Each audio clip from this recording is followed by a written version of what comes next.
Halo Gadgeters, saya Kartolo Giancarlo. Selamat datang di Dunia Tech dalam Berita.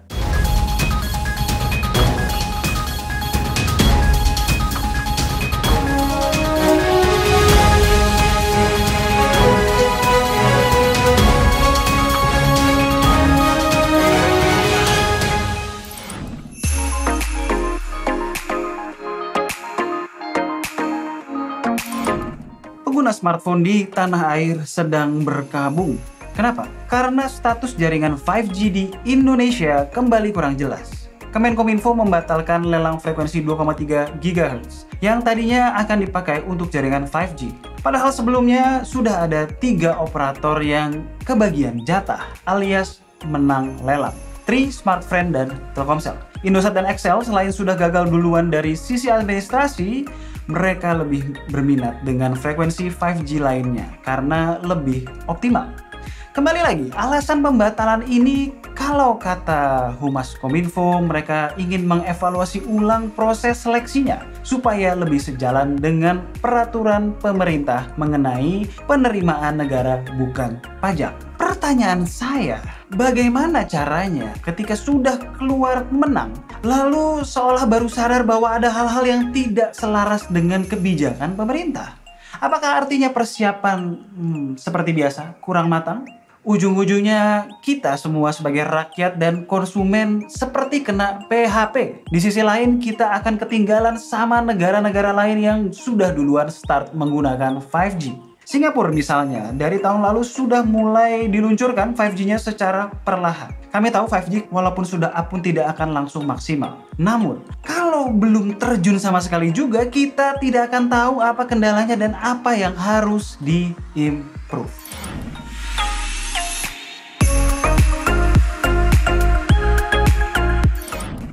Saat rumor mengenai iPhone 12 mini bertebaran sampai dengan resmi diumumkan oleh Apple, kami mengira bahwa iPhone 12 mini akan sukses. Yang pertama, karena size-nya yang compact dan harganya yang paling murah di antara iPhone 12 series lainnya. Tapi dari informasi yang beredar belakangan ini mengenai jumlah sales iPhone 12, ternyata iPhone 12 mini lah yang paling tidak laku. Menurut kami alasan yang pertama, mungkin beberapa tahun belakangan kita sudah terbiasa dengan layar yang ukurannya besar. Artinya menikmati konten di layar kecil akan mengurangi experience. Alasan yang kedua, mungkin user iPhone berukuran compact sebelum era iPhone 11 series akan setuju jika saya bilang ketahanan baterai iPhone itu kurang banget. Dengan bodi yang sangat kecil dan baterai yang kecil pula, sehebat-hebatnya optimization yang dilakukan Apple akan sulit bagi iPhone 12 mini untuk bertahan seharian. Apalagi anak-anak zaman now sangat intens pemakaiannya. Ditambah lagi dengan harga yang tidak jauh, ada iPhone 12 yang tetap compact untuk ukuran tahun 2020, namun lebih unggul di ukuran layar dan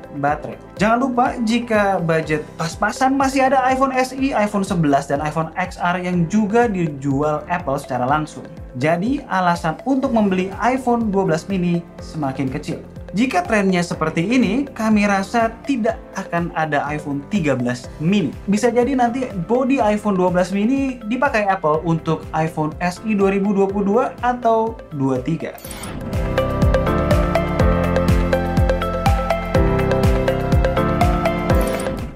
Masih dari Apple, kabarnya MacBook Pro generasi terbaru akan hadir di Q3 2021. Size 14 inch dan 16 inch. Yang berbeda dari generasi yang sekarang, akhirnya touch bar yang minim guna itu akan dihilangkan. Layarnya lebih bagus memakai SoC M series generasi terbaru. Lalu desainnya akan selaras dengan iPhone dan iPad terbaru. Tapi tidak sampai di situ, yang menarik buat kami, MagSafe akan bangkit lagi. Ini adalah MagSafe yang sesungguhnya. Yang tidak disangka, gosipnya Apple akan mengembalikan beberapa port yang essential. Jadi tidak perlu terlalu tergantung dengan dongle lagi. Permainan yang luar biasa Apple. Fitur-fitur penting dicabut, lalu beberapa tahun kemudian dikembalikan lagi. Seolah-olah sebuah fitur baru yang syarat inovasi. menciptakan euforia semu. Ini mirip dengan kabar Touch ID yang akan kembali di iPhone 13. Sepertinya nanti akan ada kabar di iPhone 16 charger akan kembali ke paket penjualan dan fanboys akan memuja keputusan itu.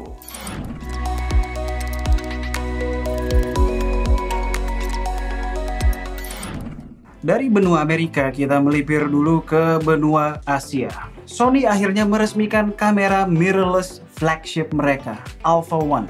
Harganya $6.500 dan akan dijual mulai Maret 2021. Sensornya menggunakan sensor full frame beresolusi 50,1 megapiksel, bisa menjepret 30 foto per detik dengan buffer yang mampu menampung 155 frame compressed RAW atau 165 gambar JPEG. Untuk video mampu merekam 8K 30 fps. Kamera ini punya 5 aksis in-body image stabilization dan range ISO-nya mulai dari 100 sampai 32.000 untuk video dan 50 hingga 102.400 untuk foto. Tidak sampai di situ, viewfinder-nya sudah OLED high-res dan punya refresh rate 240Hz layaknya monitor gaming. Apakah kita bisa gaming di monitor ini? Jelas tidak.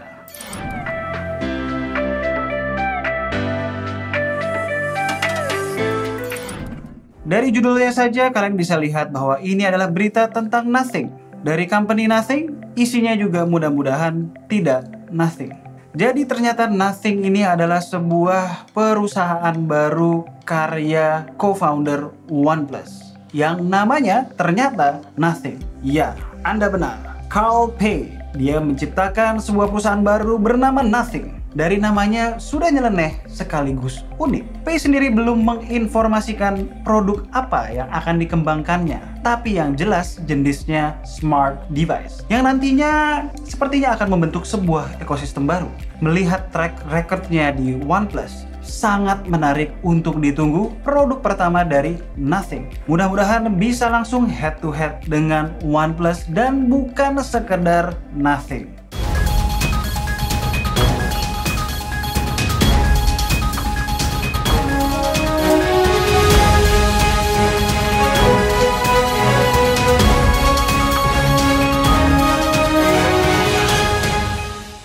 Sekian saja Dunia Tech dalam berita kali ini. Saya Kartolo Adriano, salam.